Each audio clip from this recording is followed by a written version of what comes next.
Yo, how you doing, folks? Welcome to day 3. We are day 3. Yeah, I'll get confused with the days because depending on what band you've got, it's a different band. Like for me, it's day 2.5 because I got it like Friday night, but I didn't come in. Yeah. For you, did you get it earlier on in that day? Yeah, we were setting up all day Friday. We also had technical difficulties. I suppose this is day 2 of recording for us, but day 3 of the expo, guys. So welcome to hopefully a lazier Sunday.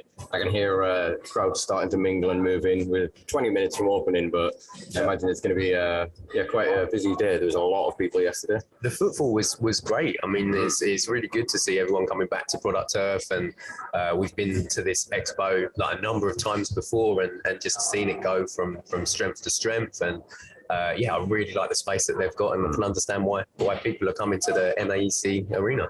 Yeah. I mean, they've obviously got that 5-year contract. I hope that the suspension, the loss of the 2 years, or the year rather, during COVID allows them still to have that extra year, on the other end of it. You'd hope they'd honour that, but we'll see. We'll see. I mean, obviously the amount of money that I think has been generated, the amount of, as you say, the footfall and the traffic has been spectacular, especially considering it was a bit drizzly yesterday.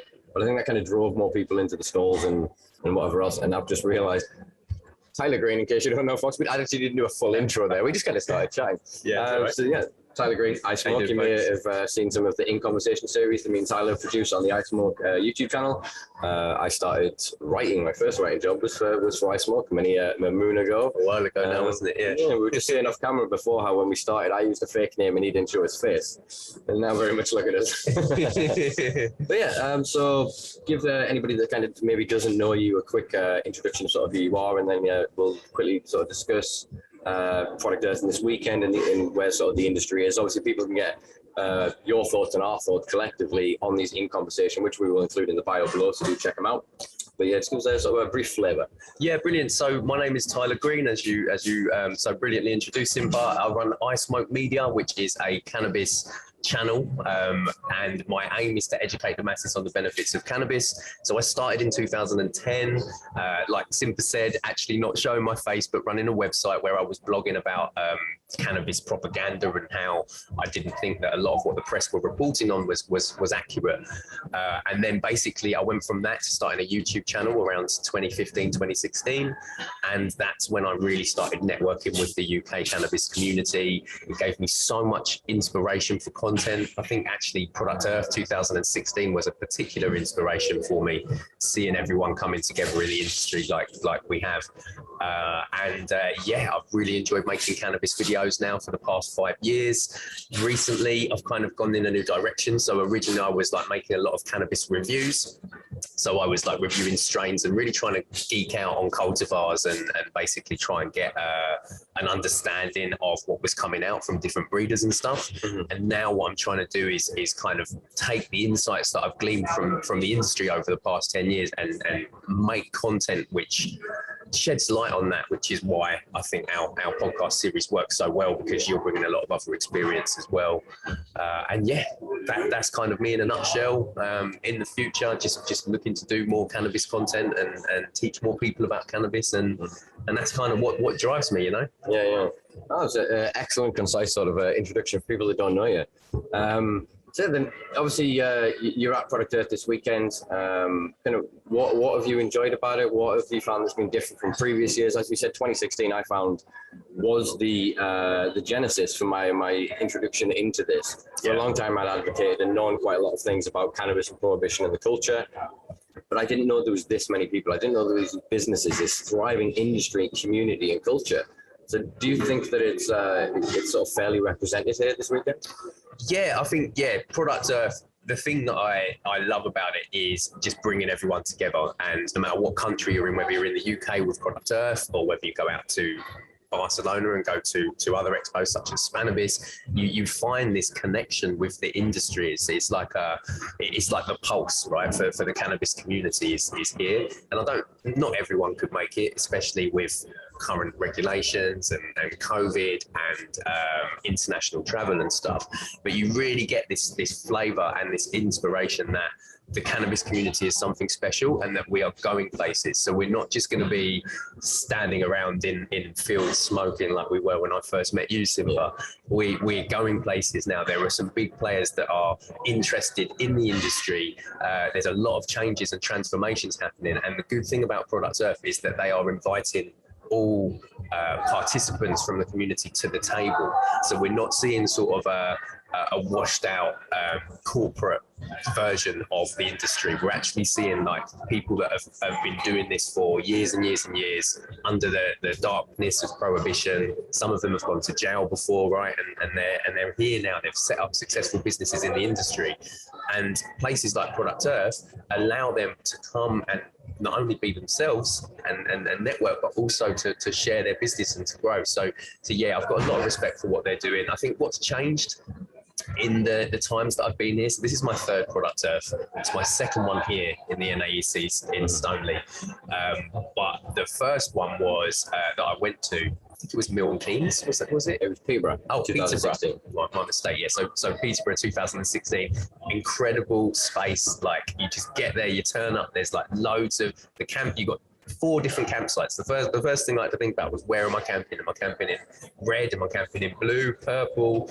And that was the main thing. I think you were camped in a different campsite to me, and during that time.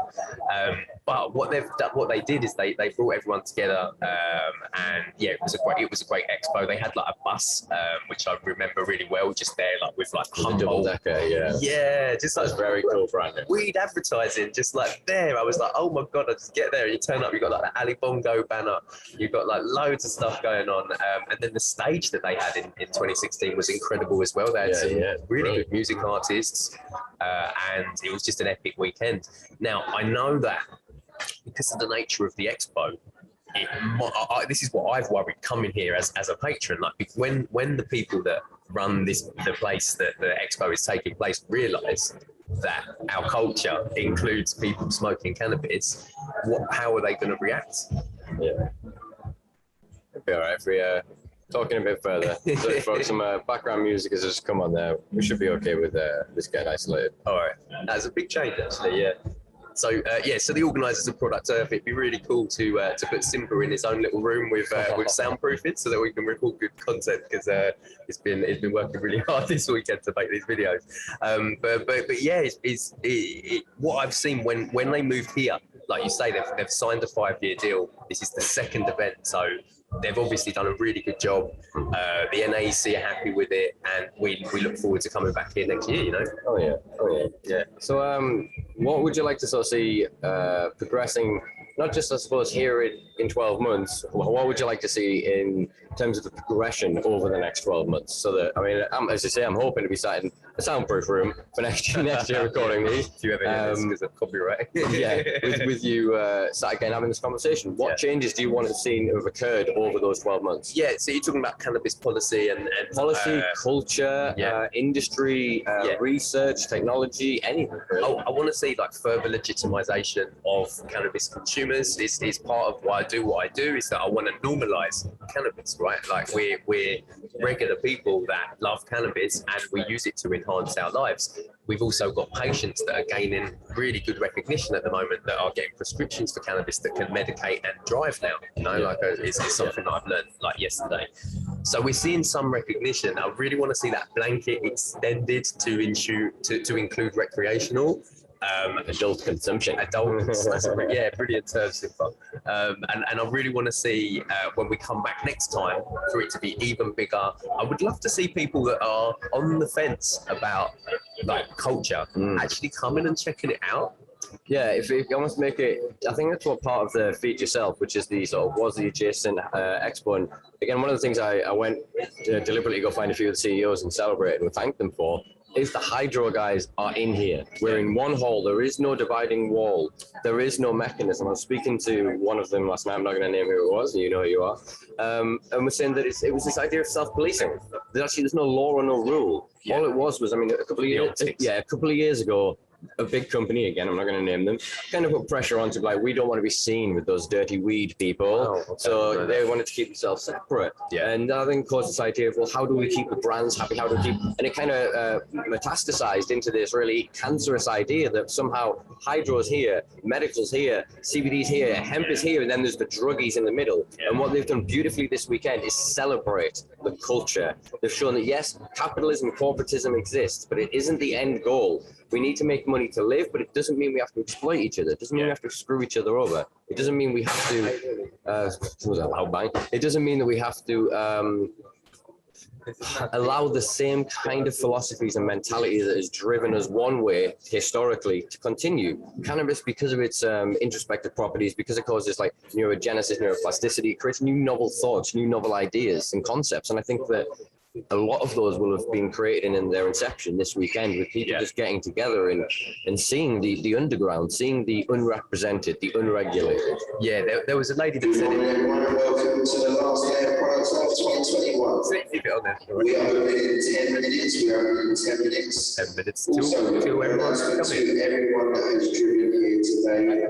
If you are part on the grass verges as you lead up into the exhibition hall, please move your vehicle immediately. They're not going to do that. Not even louder. Yeah, right. So there's a lady that said it at the fireside chat brilliantly, and she was saying that the cannabis industry is like clay at the moment in the UK, and she basically said that it can be molded, and we can be a part of that, right? And that's so true. Like by coming to these events, these expos, what we're doing is we're having conversations and we're creating ideas and inspirations that people are going to take away.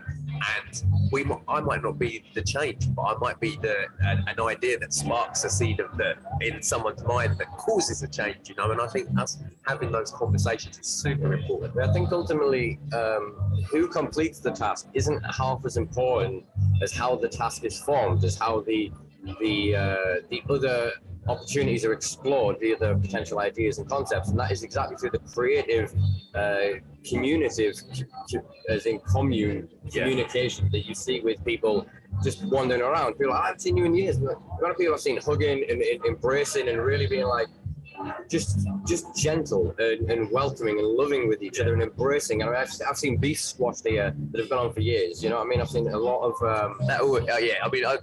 The thing that I would say is a hallmark of the cannabis community is there is no trouble at these events and no drama. Now, there might be disagreements on Instagram and on social media, and there might be people that we think have beef, like to put it like how but it's because they don't have the time or space to get together and go, what did you mean? You go, oh dude, I didn't mean that. We all smoke weed and we all love this plant and want betterment of cannabis culture. So yeah, like you say, I'm not surprised to see beef squashed here. You'd see someone that you'd argue with and you'd just be like, oh, you're a product F. Yeah. I'm a product F too, yeah. Well, I said we described it on one of these we recorded yesterday. It's like a carnival atmosphere. Yeah. And it is this true celebration, and it's not elitist.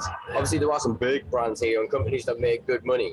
But the fact that I'm sat here in a booth, the fact that you've got like say Women of Weed next door, you've got new startup businesses like mushroom companies, you've got all kinds of different diversity that still represent the community but are not directly involved in sort of the industry as it stands today. But it just shows that space, that potential we've got to grow in. The Product Earth is Product Earth because it should be far more than just cannabis. It should include psilocybin, entheogenic compounds. It should include, tell you what they're doing with the feed yourself, to grow your own, the idea of self-sustainability, permaculture, promoting ecological ideas of sustainability through things like using cannabis plastics, using all of the other proliferal things of it. I think that's the only, not complaint, but deficit I see. So we've spoken to some people from the cosmetic side of it, the fiber and textiles. Yeah. And again, they don't feel quite represented. They're not as represented this time, but there's always room for improvement. It's an evolving process.